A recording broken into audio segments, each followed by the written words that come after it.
justement d'Israël. Oui, de Pédoland, oui, parce que c'est Pédoland. N'oubliez jamais qu'un khazar, sioniste khazar converti, a 4 adjectifs. Menteur, retenez bien ça, menteur, ils ne savent que mentir. Quand vous êtes un goïm, ils ont le droit de vous mentir.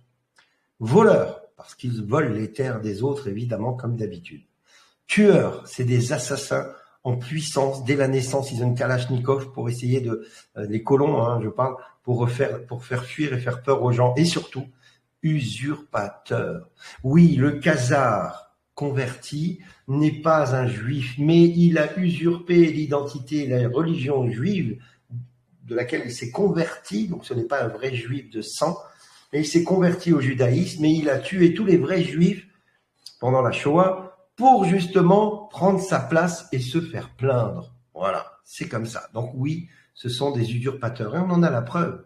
N'oubliez pas que Netanyahou, son vrai nom est Miliekowski. Oui, il vient de Pologne. Il a changé de nom pour que vous ne vous rendiez pas compte qu'il est un colon illégal. Oui, un colon qui n'est pas un vrai juif, c'est un converti khazar. Voilà les yeux du mal. Ok ?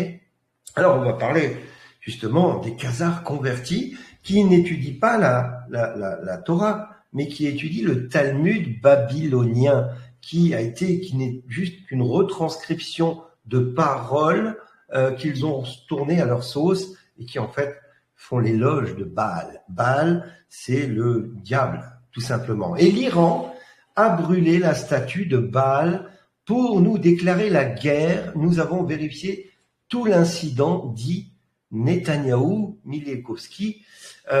En fait, là, ce qu'il dit, c'est que on voit que l'Iran, effectivement, a créé une statue de Baal avec le drapeau israélien.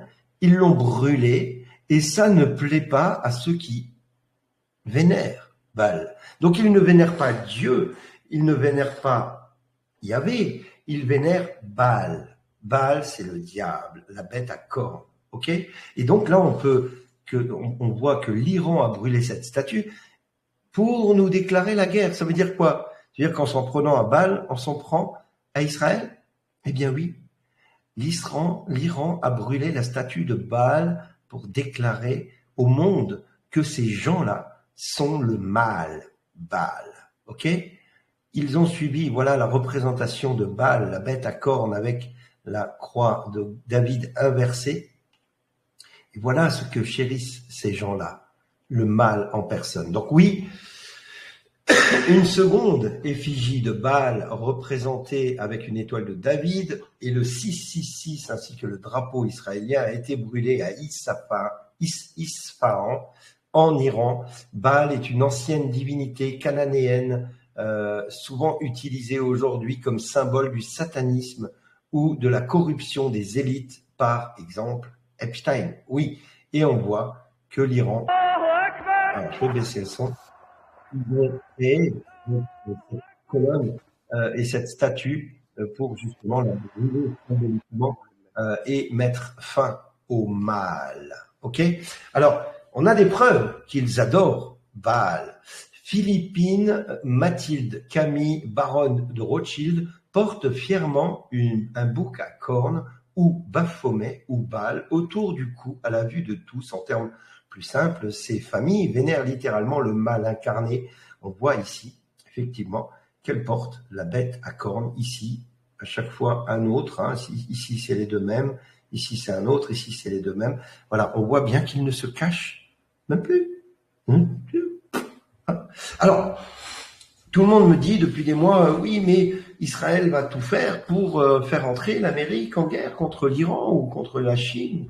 Oui, je vous l'ai dit, la bête, Baal, la bête Israël, va tout faire pour mettre le monde à feu et à sang et pour qu'il y ait le plus de morts possible. Mais l'Alliance, qui est au contrôle depuis le 21 avril 2020, retenez bien cette date, l'Alliance a prévu le coup et est en train de tout mettre en place pour que cela n'arrive pas.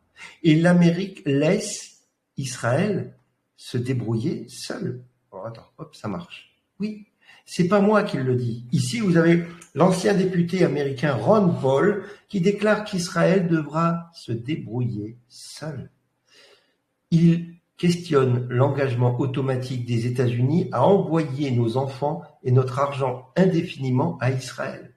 Et bonne nouvelle, il n'y aura pas de frappe, en tout cas des États-Unis sur l'Iran. Oui, Trump a rejeté la demande de Netanyahou de frapper l'Iran.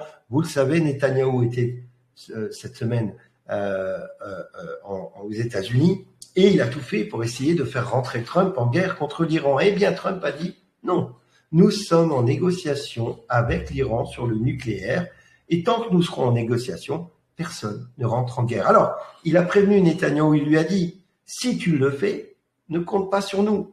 Ne déclenche pas une guerre, même pendant 2 heures, contre l'Iran. Ne compte pas sur le soutien américain à ce moment-là. C'est terminé. Israël pour la fin. Et c'est vraiment ce qu'on est en train de vivre. OK ?